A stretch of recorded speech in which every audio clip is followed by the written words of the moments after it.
this is not going to go the way you think. All right, you're listening to Tatooine Sons, a pop culture podcast. Oh, we are? Yeah, welcome back. Well, we're talking on it. Well, you're not. They're listening. You're talking. They're listening. Lord help us. This is going to be one of those episodes. BB Nate, when do you leave to go out of town again? Too soon. Tomorrow. Mm-hmm. When people are listening to this, basically. Yep. Because nobody's going to listen to this on the 4th of July. You'll be out of town by then. No, I'll be You'll have been home for like what? Like less than 48 hours? Yeah. So no, just about 48 hours. Yeah. So you went and you ran sound for a church family camp thing. Mm-hmm. Yep. And you came back Bonifay, Florida. Okay, and then you came back and like that night made a decision. Hours later, decided to leave at 5 a.m. for another camp, and you had a good time. Yeah, I did. Mm-hmm. And you came back Saturday night. Yeah, late, and it's Monday night when we're recording, and you're leaving tomorrow morning for another 3 or 4 days service projects in New Orleans. Yep, New Orleans. Welcome home. Thank you. See you in a week. Yeah. Basically. And then Sam, you just got back too, kind of. I mean, you've been back for a week. I've been back for about a week or so. But you were gone for how long? It was about a week and a half. It was the 16th to the 26th, so you can do that math. A long time. Long time, yeah. Went all the way to New Mexico, shot rockets. Yeah. Came back. It was... And you guys did well for the first time that you guys have done it. Yeah. I looked at the numbers. Mom posted the numbers on Facebook. For our first try, you got to, take what you get. I'm proud of you guys. Well, thank you. Both of you. I'm always my worst critic, so. What are we talking about on this episode? I think we're talking... I don't know. Indiana Jones. Oh, we are? Indiana Jones and the Dial of Destiny. And that horrible Indiana Jones movie? It was a great Indiana Jones movie. According to critics, it's just not good. It's very different reaction, critics versus fans, but I think it's the same movie as The Last Jedi. Just not like the same just flipped, movie, but it feels. I know what you're saying. It feels similar to it, and then as we came home yesterday from seeing it, I saw Sam Witwer tweeting about it. Sam Witwer does not like The Last Jedi at all. Like, has been very vocal about that. Okay, but he likes this movie.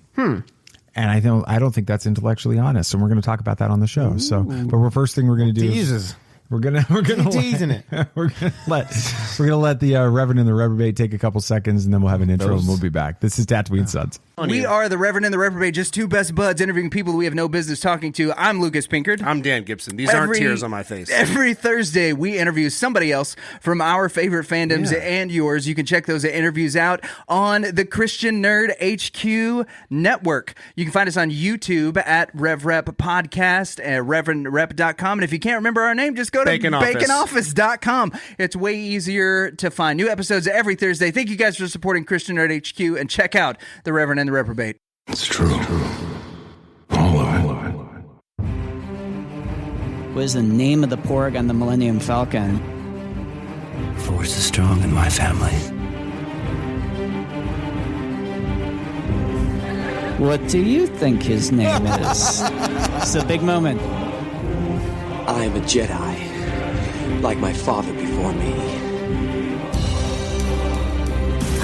Maybe Turbis? Do or do not. There is no try. Turbis? Pablo, if you're listening to this live stream, that porg's name is now Turbis. It's a good Star Wars name. We're not done yet. These guys recorded an awesome podcast called Tatooine Sons. Everybody was Your time at the camp, like, was there anything specific that you loved about being in? Was it South Carolina? We were in South Carolina, North Greenville University. Was there any, like, did you guys do an activity that was fun? Was there food that was any good? Activity? No, food was not it. You told me a couple people last night did something called, was it Shoonie? A shoey. A shoey? What's a shoey? How have y'all not heard of shoeys before? I kind of wish I hadn't. Oh no, I've heard of them many times. So I think I probably heard it from The Office or something. But last night of this huge camps thing, they do this big mega relay competition thing where all the Bible study groups try to compete for a shortest amount of time and a bunch of stuff, and you're just trying to go crazy. Like sword drills type thing? No. Like physical, answering questions, trivia, like track and field kind of Oh, this is a physical activities. Yes. Okay. And so a couple of our guys really wanted to get insane after our run. And so a shoey is where you normally drink alcohol out of a shoe, but we drank, well, not we. This is going down a path I had not anticipated. But a couple people drank water out of a shoe. The shoes that they were wearing out of a shoe? The shoe that they've been wearing for this competition. So they did it twice. I think I'm just going to go on record right now and say I'm actually more grossed out about this that it's water. Because at alcohol least with alcohol kills off some of the... And with water, they were definitely sober. This was a conscious decision right here. They did it twice at that point, too. It was a bit crazy, but it was fun. Yeah. And these people are going into college. I don't know what that says about our future. It's our future doctors and stuff. Yeah. Most of them are going to Christian colleges and you just pay for a degree there. So anyway, all right. Well, welcome to Tatooine Sons, a pop culture podcast. We believe that pop culture is the mythology of this generation, that there's a story. It is written on our souls. And that is why we talk about Star Wars and... No, you forgot part. I did? Mm-hmm. And that these myths speak to that story. I had to say that many times during Fuge because I tried to make sure people knew that. Yeah, so a lot of people found out about the podcast. People did because I wore a nerdy shirt every day. Did the shoeies guy find out? I'm pretty sure. Yeah, I'm pretty sure they found out. So we're judging you. So are there some people listening to this podcast right now that are from that camp? Probably, most likely this episode, maybe. But no, I mean, just I wore a lot of nerdy shirts and people started asking me about that, and then it devolved. Roosevelt's. Why they don't sponsor us? They should. No, they should. Certainly should. We've spent way too much money on Roosevelt's in the last few weeks. 66% of the podcast right now is wearing them while recording. Nathan's off-brand. Well, Nathan's wearing a chopper shirt. So. I am wearing a chopper shirt. But so anyway, so we believe that pop culture is the mythology of this generation. There's a story that is written on our souls, and that these myths speak to that story. There you go. Good job.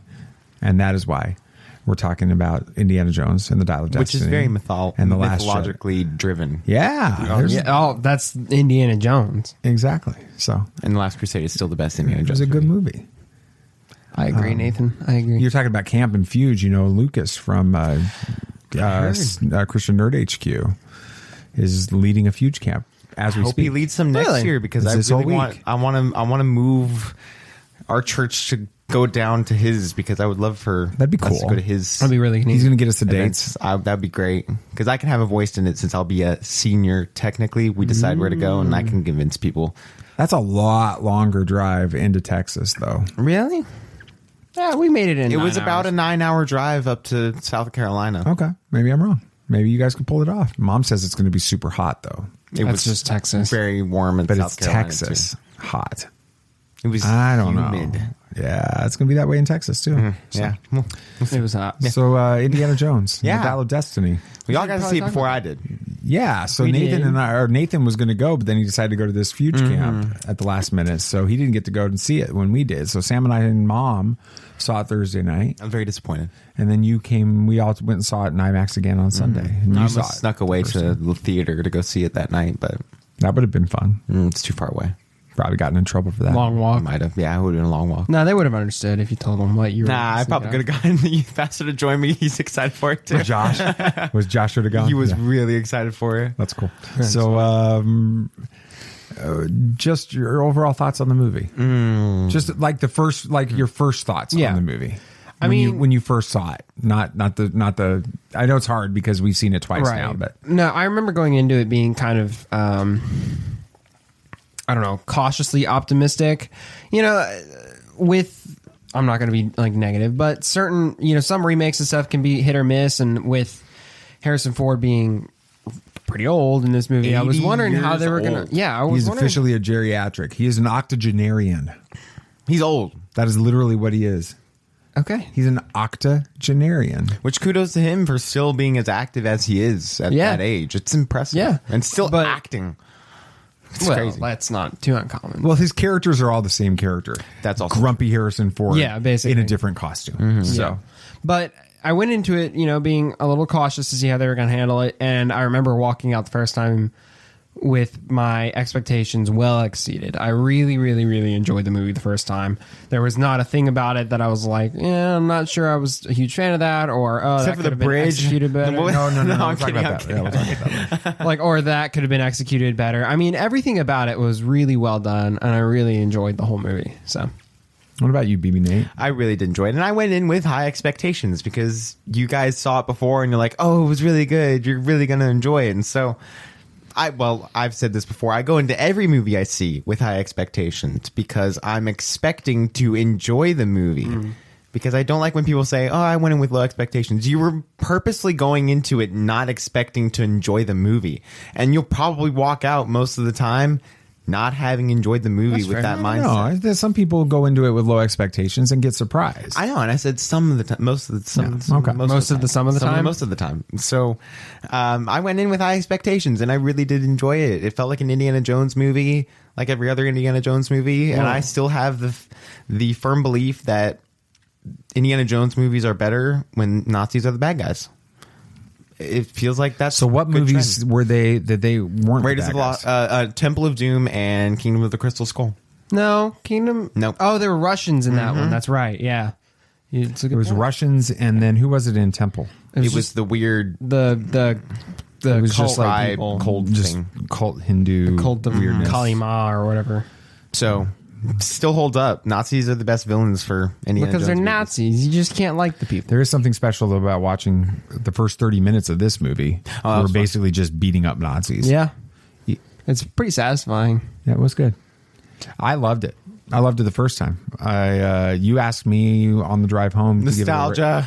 to give it a rating. Nostalgia bait. Do you remember asking me what Yeah, my rating I did. was? I did. Do you remember what my rating was? I don't think Nathan's heard it. 9. There was a 9, I think. Yeah. 9 out of 10. I know you. I knew you would have given it. That's hard for. Maybe That's it was really you tough. that asked me. No, Was it in a text? We were messaging back and forth. might have been. I was Very telling well you I could have been. enjoyed it, and I think you asked me. I'm sure I did. I usually do. Yeah. 9 out of 10 for me. I don't ever That's give tough. anything a 10. That's tough for you. Yeah. I loved it. I loved it. So Secret Invasion episode 2. What would you give that? 9 out of 10. Wow. You would. Man, I need to catch up. I'll probably do that Oh, tomorrow. I'm totally watching it. We're watching both of them. Both that night. Both that night agreed that episode 2 is probably one of the, if not the best MCU Disney Plus episode they've released so far. Like, better than Moon Knight. The most well-written show, most well-written episode, most in well-acted every way better than episode. Moon Knight. Like there were genuinely WandaVision. times Better. Yes, there was times Better like, than after Loki. scenes. Loki? Better than Loki's, the final episode of Loki. Wow. Which is one of the best episodes Yeah, of television yeah. I've ever seen. There was a couple times that Dad and I, like after a scene happened, we just look at each other and be like, We had to pause it a couple of times. And just be like, what? Why? Dang, I need what? to catch up. Anyway, watch we're that getting a little tonight. off topic. Indiana Jones. Indiana Jones. It exists. So you Disney, You haven't so- seen it the second time yet. I right? haven't, not yet. I'm hoping to at some point. Maybe Maybe while y'all are in New Orleans, you know, you can yeah, I convince can them all to convince go. the other youth group to go see that. Yeah, for sure. What about you, Hey, Sam? I convinced a group during the rocket competition to go see Spider-Man. Yeah, but you know them.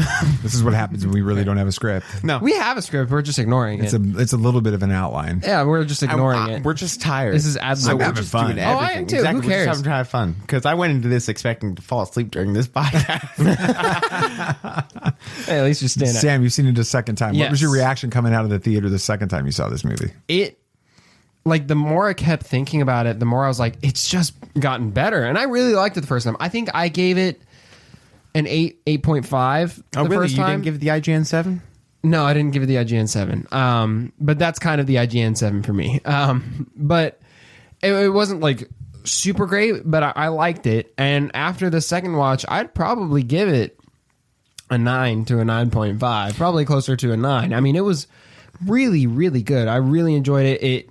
It was easier to take in. Like you said, Dad, before we watched the movie on the drive up, you're like, I'm excited to watch this movie again without being worried about watching this movie or something to that effect. I already had to see Han Solo die. Right. I knew you were going to be upset if Indy died again. Again? Spoilers. Or if Harrison died on screen again in like a beloved character like that. But no, I mean, it was a lot easier to take in. You could just enjoy the ride a bit better.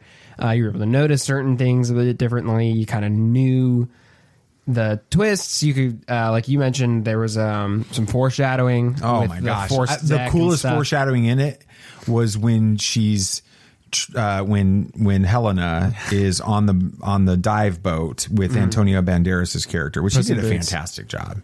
Puss in Boots. All Nathan and I could hear every time he talks is just Puss in Boots. He doesn't change his people are- voice at all. It's just Puss in Boots. Some people are frustrated that Antonio Banderas' character got killed off, and that I he's am in these too. It's a bit movies abrupt.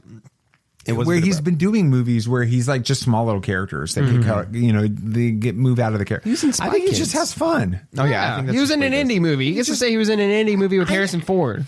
Absolutely. I don't think he's hurting for money or No. anything. I don't think his ego is tied to whether or not his character Puss in continues. Boots too performed very well. Yeah, he's see? not hurting right now. He looked like he had a blast. I think in he that. did. Oh yeah.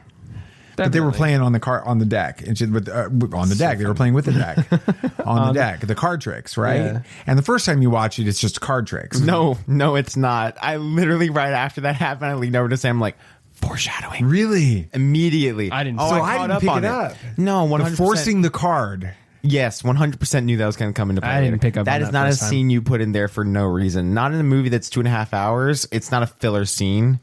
See, I That was going seems into this super with an important. Indiana Jones mindset. I wasn't looking for clever foreshadowing and stuff. Most of the time, indie movies are just immediately. most of the time indie movies are just a fun popcorn flick with not a complicated story, but a good story. I didn't expect some foreshadowing like that, so I wasn't looking for it. So that's impressive. Nate. Totally foreshadowed the 100% did. Archimedes dial, Oh yeah.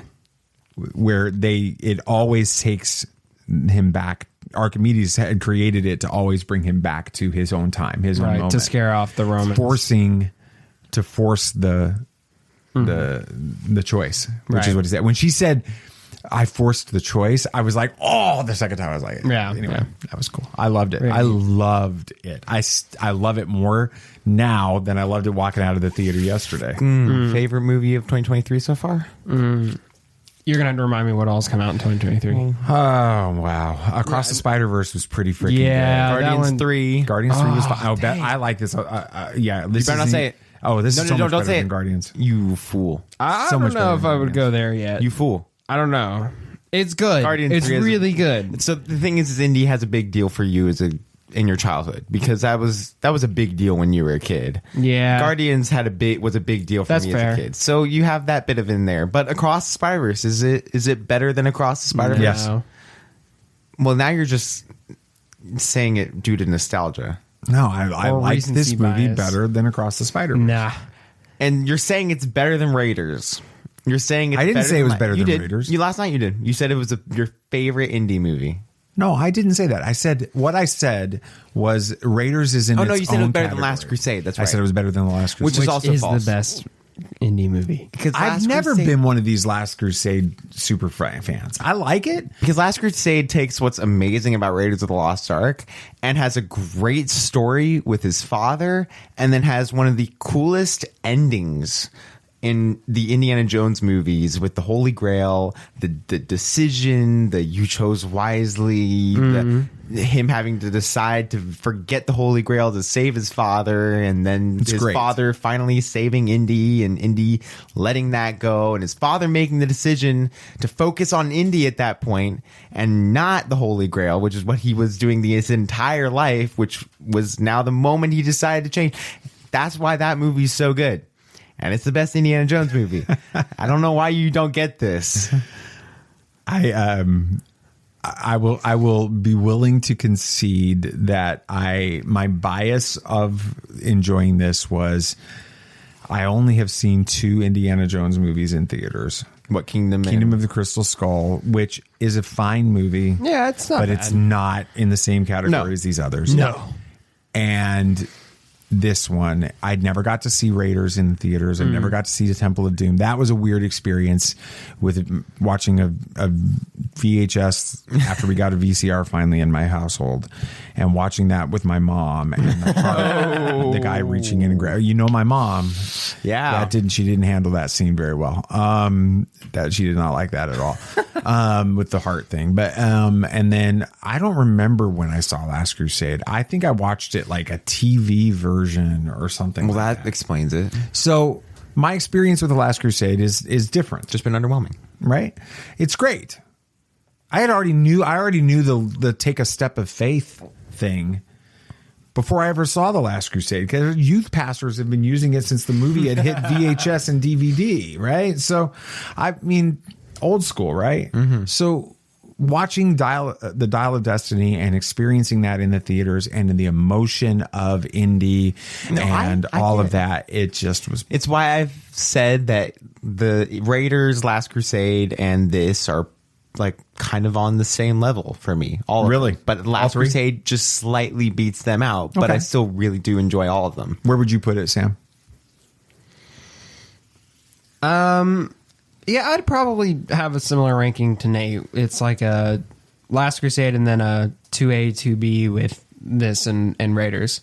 Because it's really good. Raiders is classic, but I think the story in this one is better. And I do feel like I need to see Dial of Destiny for a second time, because I did enjoy it. I really enjoyed it. But you guys seem to have enjoyed it way more than I have. Yes. It was a second dramatically watch. different It watch. really I was. need to see it again to be able to understand that, because I was super concerned throughout the whole first watch of whether or not Indy was going to die. And so it's like the Guardians of the Galaxy. I was so concerned about who was going to die in that movie. Sam, what was it like for you sitting 2 seats over with Mom in between us, knowing that Indy wasn't going to die necessarily, but he was going to stay behind in time, Right.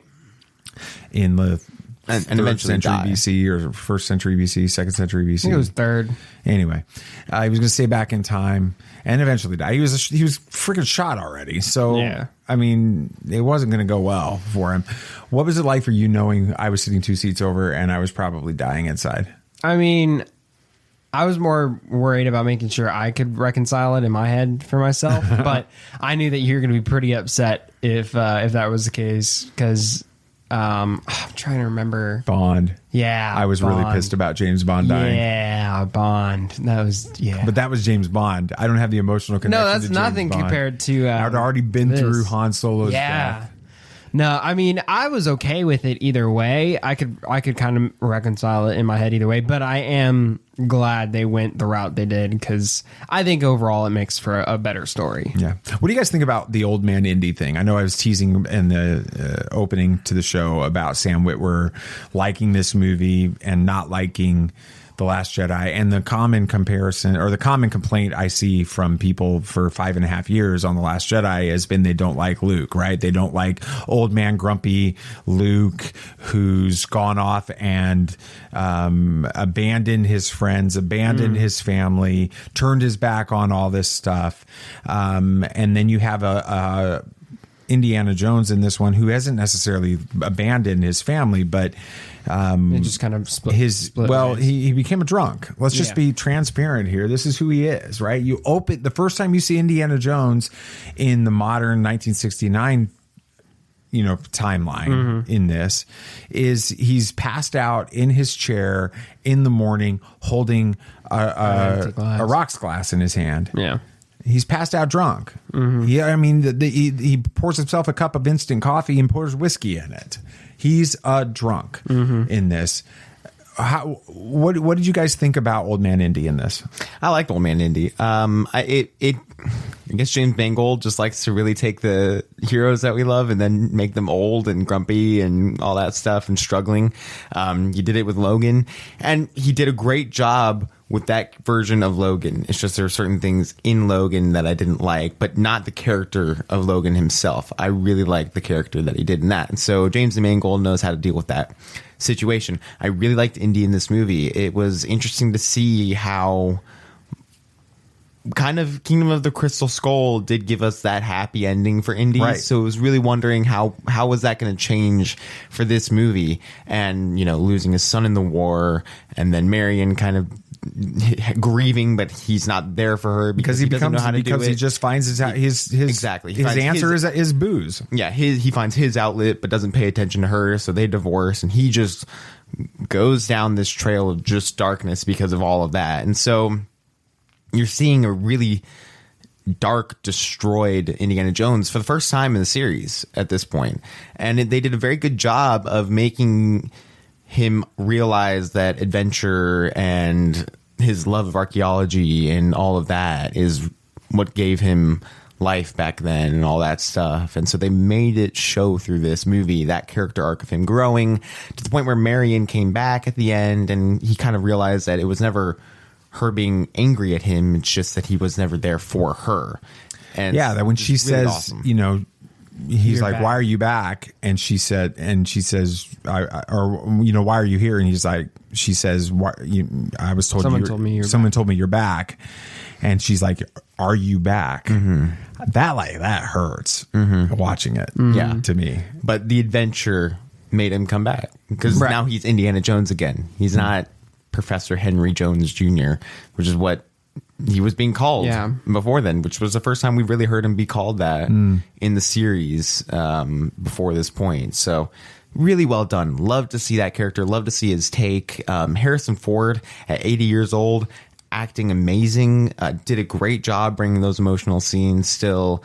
And even the young Indy stuff, de-aging was good. Yeah, it was. Honestly, even from the first watch, it's had its moments where it struggled, but all CGI Somebody on Twitter said, replied back to my comments on this movie, and they said, Indiana Jones's face looks like Play-Doh.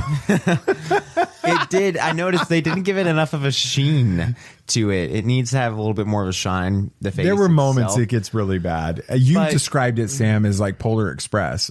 And certain scenes really did. It looked like Polar I get Express that. moments. So, but for what they're working with, it was pretty dang good. Yeah, okay. You can't complain that much. Overall, really just loved Indiana Jones and his character in this, and just made us realize that these characters are still human. And while they might be the action adventure hero that we've always loved, they still deal with struggles. And even then, seeing them deal with struggles and then overcome them in ways of finding what we loved of these characters can help us be like, oh, okay, we can overcome those struggles too. I can overcome becoming like a drunk and all that stuff. And there's ways to get out of this situation. And this movie really showed that there's ways to get out of those situations if you just find the right people. And Helena might not be the right person at the beginning, but she eventually becomes that. And then so does Marion and whatever Gimli's character's name is. I really don't remember. I can't remember Teddy. either. No, Gimli's Gimli's characters. character. Oh, Gimli? I don't remember his name either. He's Teddy Gimli. was just the new short round, though. Yeah, he was. Wasn't as good as short round, though. No, No, nobody can ever You beat can't this beat short round. Yeah. Nobody can beat short round. Sam, what do you think about Old Man Indy? Yeah, I mean, Nate kind of went on a bit of a rant. Yeah, there, sorry about so that. He kind I of haven't been able covered to it talk all. about movies all that much recently. Except to everybody at camp. Yeah, exactly. I did all this all the time at camp. So No, I mean, Nate's right. It shows a different side of the heroes that we never get to see. I mean, it's like they're these icons in our culture now. I mean, like you said, it's mythology, right? Indiana Jones is a part of pop culture. I mean, that's a household name. And when you think of Indiana Jones, you think of this young, strong adventurer who, you know, he's got his whip and his hat and he can just go and do anything, right? And I mean, heck, he can survive getting shot, you know, and things like that. So he's been shot, what, 11 times now? something like that. Or 10. I think Something it's like 10 that. now. Yeah, it's 10 But- now without a final shot. He, you know, seeing him in this broken human state really allows some people might think, and this might be part of the reason why people didn't like. We're going to go there in a second, but Luke in The Last Jedi it's like the, you know, the never meet your heroes kind of expression. You know, it's not going to live up to what you expect, but I think it has the opposite effect in these stories. It shows you that not only are they human, but they can overcome this brokenness and Exactly. become that legend that you know them to be. Just like what happened with Indy at the end of this movie, and just like what happened with Luke at the end of The Last Jedi. You know, so I think it has I can't think of the word, but an effect that kind of, it's like pulling back a spring. You may be going backwards, but it launches it even more forwards in the end. So. Why do we struggle with our heroes being broken? I mean, that's the biggest frustration that people had with The Last Jedi with Luke. Why do we have a struggle when we see that? We saw it. You brought up Logan. I mean, that's James Mangold as well, right? I even to some extent, you have Professor Xavier in that. Sad. Yeah. Yeah. With that, why do we struggle with wanting our heroes to be that.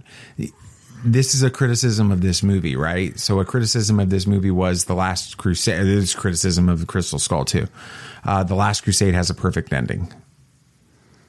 Right? The movie has a perfect It's a perfect ending to a story. except for Lord of the Rings. Okay. It's a perfect ending to a story. You know, he rides off in the sunset with his dad. It's, you know, they've reconciled. You've said that's your favorite Indiana Jones movie. They didn't need to make Kingdom of the Crystal Skull. They didn't need to make this.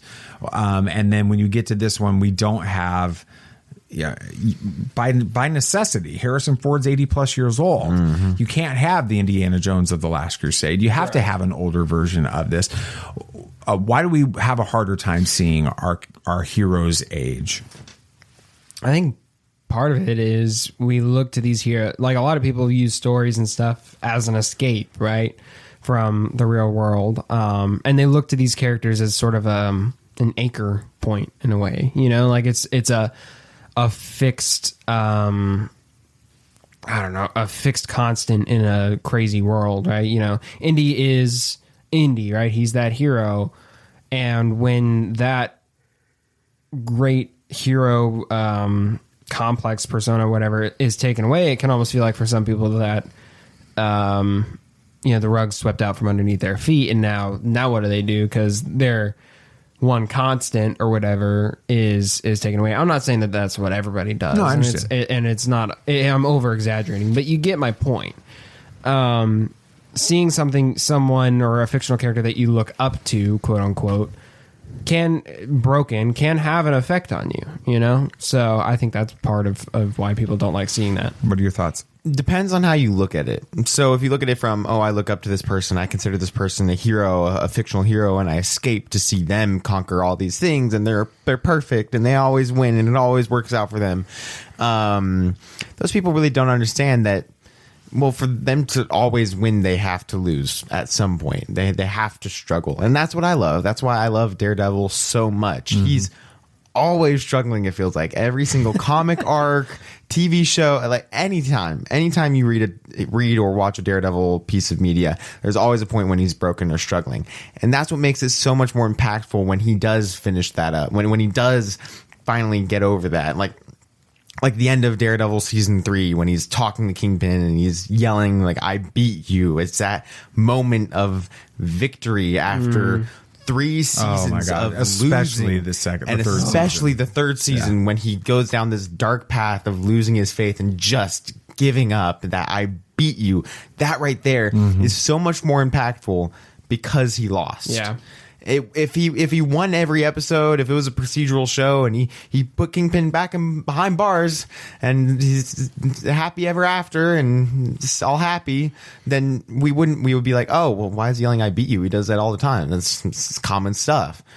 Well, it's not common, and seeing that made it so much more impactful. That's why I loved the Batman. Everybody was like, well, the Batman was just too dark for a superhero movie. Well, it had to be dark. He had to lose. He had to be beaten, because that meant when at the end, when he finally realized that the city needed hope instead of him being this symbol of vengeance and symbol of violence, and that the city needed something else, made that so much more impactful. That's why that final monologue is so impactful after the 3 hours ahead of that we've gotten. And so people need to understand that seeing our heroes broken makes them a hero. If they just were perfect all the time, they would be this kind of legend at that point. They're not heroes anymore, because heroes have to be beaten to win eventually. And so I don't understand the people that don't like, seeing their heroes struggle, because then they wouldn't have the heroes they love. And I love seeing heroes struggle, because then I know that at some point it'll all be fine towards the end. And it might be a while, but it'll all make sense at some point. It's like The Dark Knight Rises, which is why that's the best Dark Knight movie. Careful, man. So good. Seeing him rise out of the pit, finally accepting that, it's so good. It's the best Dark Knight movie out there. Do you think, I mentioned this yesterday when we were talking about the comparisons between TLJ Luke and Dial of Destiny Indy, that people accept this version of Indy more quickly, more easily, because they don't have 25, 30 years of Legends, Indiana Jones. I mean, yeah, there were some extended universe Indy stuff, but it's not Luke Skywalker in the expanded universe or in the Legends universe. And so all of that headcanon of Luke, that you've seen him age, you've seen him level up, like Adam Lance Garcia talked about when he was on the show a couple of years ago. Luke Skywalker in Legends just constantly levels up. He never struggles, and that's what makes Luke in Last Jedi so powerful. Do you think that not having that headcanon makes it easier for guys like Sam? I mean, I love Sam Witwer. He's one. I listened to his. You should listen to this one, Nate, if you listen to any podcasts. Michael Rosenbaum. He's the guy that did the James Gunn interview. I need to listen to that, but I'm planning on it. You got to listen to that. Both you guys got to listen to the James Gunn interview on Michael Rosenbaum, because it's James Gunn. But also, he did an interview with Sam Witwer. Oh, really? And it's fantastic. So the Michael Rosenbaum podcast is just it's like good. Becoming one of my favorites. Okay, gotcha. Okay, I'll keep it in my rotation. Yeah. But anyway, he's fantastic. I love him. I think he's great. Yeah, right. Mm-hmm. You've got his autograph on the wall. I do. I have his autograph on the wall, right? So I think Sam is amazing, but Sam struggles with The Last Jedi. He's been very vocal about that. And I also know Sam is an expanded universe Legends guy. I mean, he played Starkiller. He played Starkiller in The Force Unleashed, right? And the reason he got in that interview, Michael Rosenbaum, I mean, he talks about the reason they gave him the job was because they, in the interview, somebody was there in the casting for that role. They liked the way he looked. They fit all of that, but they asked him to do something as a Sith, and voice the character, and he did it a certain way. And they stopped the casting, and they're like, we've been we auditioned a dozen people for this. You're the only one that read it that way. Why? And so he then goes out into this big explanation of why a Sith would think the way that they think and read it the way that they read it. And if you're a Sith, it has to be this way because this is what a Sith is thinking. And they gave him the job right then. Wow. At that answer. Right. So that's Sam Witwer in Legends. Yeah. He doesn't have that with Indiana Jones. No. I don't have that with Luke. I mean, I read some of the Legends stuff, not to that extent. And the more people were engaged, I asked this to Alex Damon from Star Wars Explained at one point, actually in reference to Solo, because he struggled with some of the Solo stuff. And I said, do you think that having read all of the expanded universe stuff makes it harder for you to accept when stories don't go the way that they did in that? And he said, I absolutely agree. That's fair with that. Do you think that that's why people accept Indy versus Luke? I do. It's because headcanon is difficult, and it comes even to like superhero movies, because a lot of people are like, oh, well, that's not how Batman would act, or oh, that's not how my Spider-Man would act, and they have over 80 years of content to go through and be like, oh, that's not how my Batman would act. Well, it's not your Batman. It's not your character. Batman is Batman. He's no one's character. There was a whole hashtag at The Last Jedi, not my Luke Skywalker. Right. Luke Skywalker is not your character. He's kind of just George Lucas's character, but even then, he's grown to be his own character. Well, once George Lucas took $4 billion from Disney, it ceased to be Luke Skywalker. Yes, it's Luke Skywalker. It's Luke Skywalker. He's no one specific character, and whatever somebody wants to do with his story, accept that, understand why they did that with his character, and then you'll find you enjoy it so much more, because there's a reason they did that with his character, and it is a great reason. So not having all of this content that goes through, I'm sure if we got the Indiana Jones game before Dial of Destiny, there would be some differences of opinion at this point. The Lego Indiana Jones game is really good.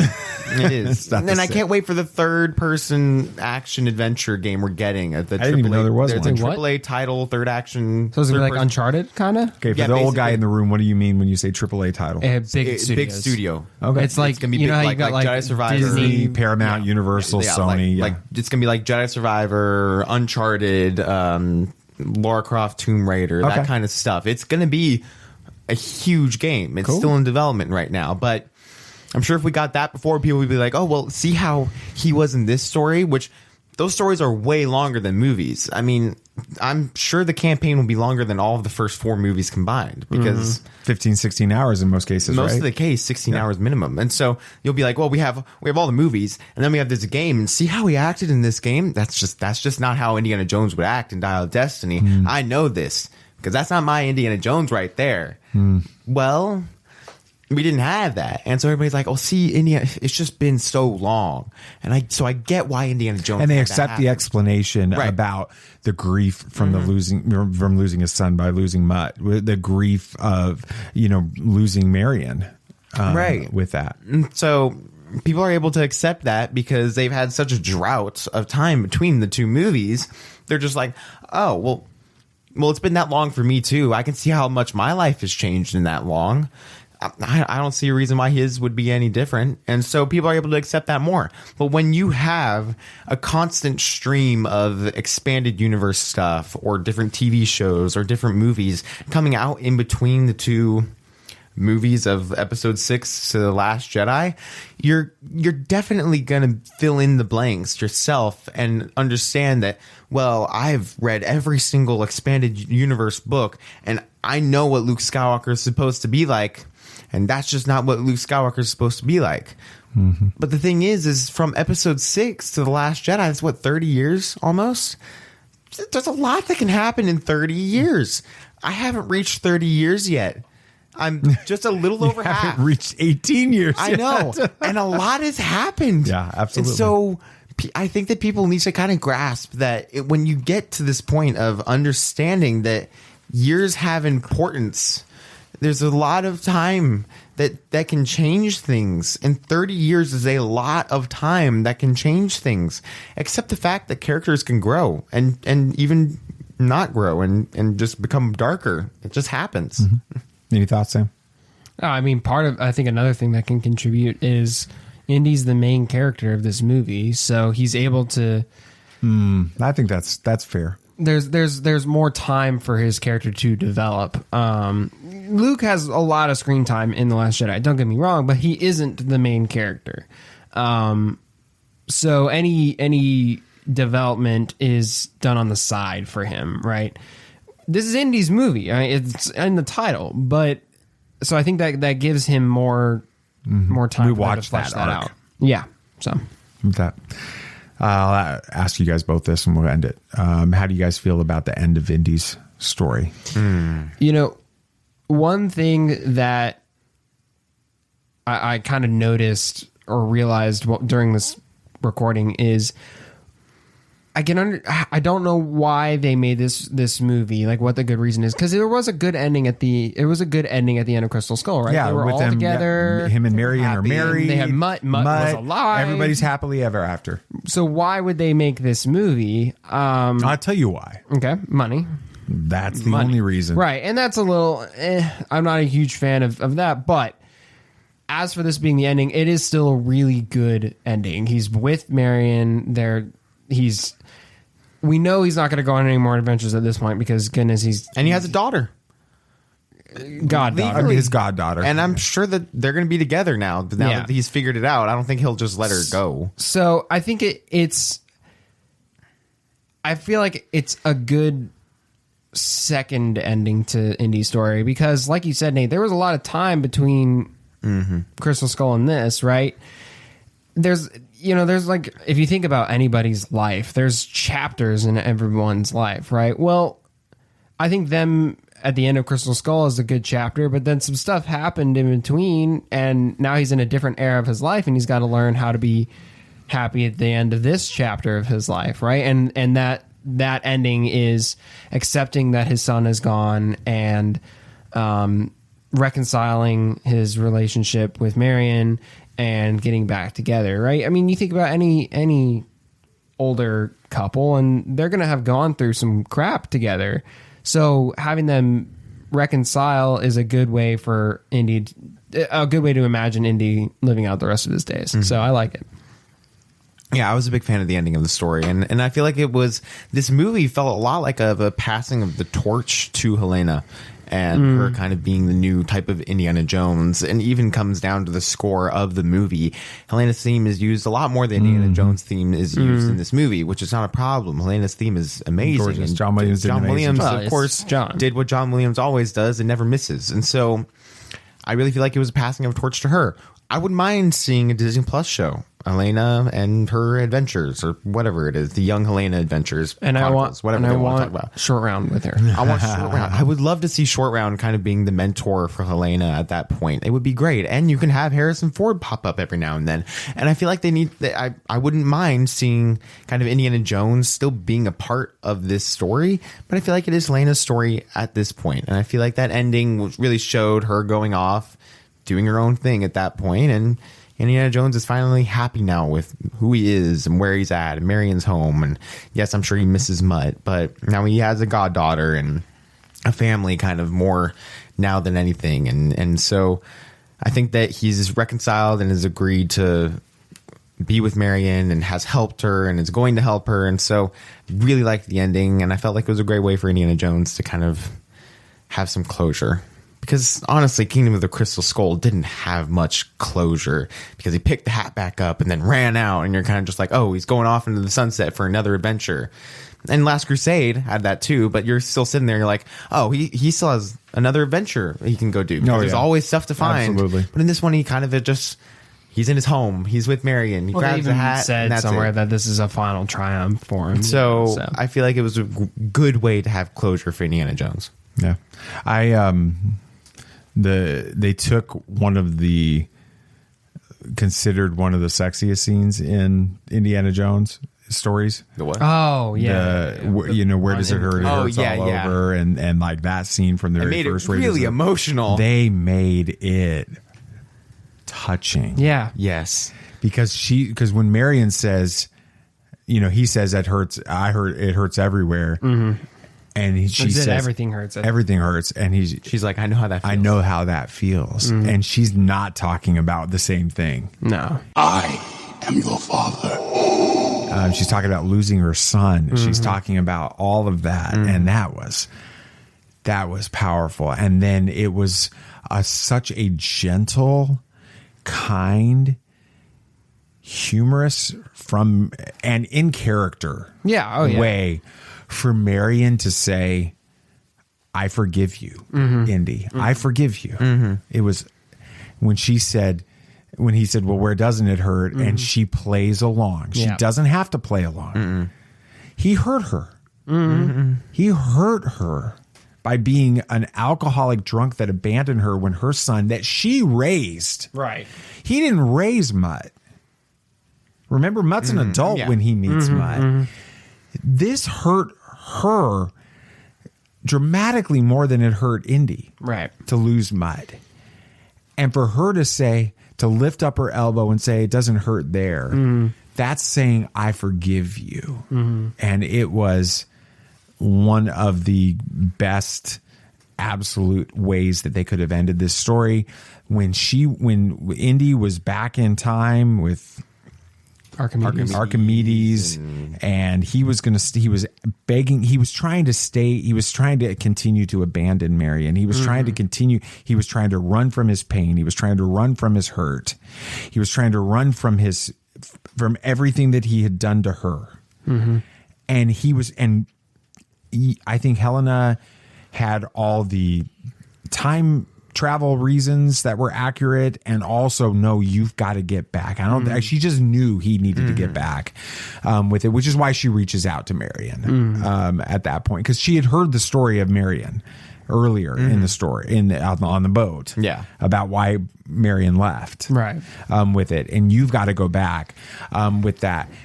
For him to have that opportunity to go and basically reconcile with her was super powerful. So that'll be the dad moment for this episode. Sounds good. With that, that'll do it. Yeah, that was fun. I liked having a little bit more free flowing. Yes, not scripted.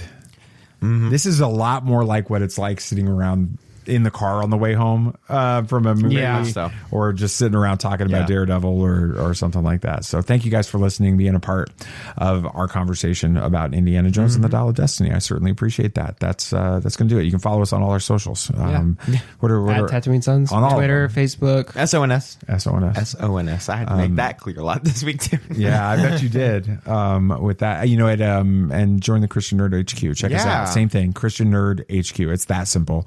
A lot simpler than Tatooine Sons, SONS. With that, Lucas this week's teaching at that camp. Yeah, and they were like, Lucas. You can tell them all about the Christian Nerd HQ. There you go. So plug it. He's going to do that there, and we've got Mondays. His teachings would be so much fun. I guarantee you. No offense to Cliff, the pastor we had, but I'm sure Lucas would be so much more fun. That's fun. He's a crazy guy. When he listens to this eventually, I'm sure he'll be excited to hear that. Mondays, Christian Nerds Unite. With Ricky Pope. Tuesdays is us. Hey. Wednesday is Fangirling Over Jesus with Ashley Cox.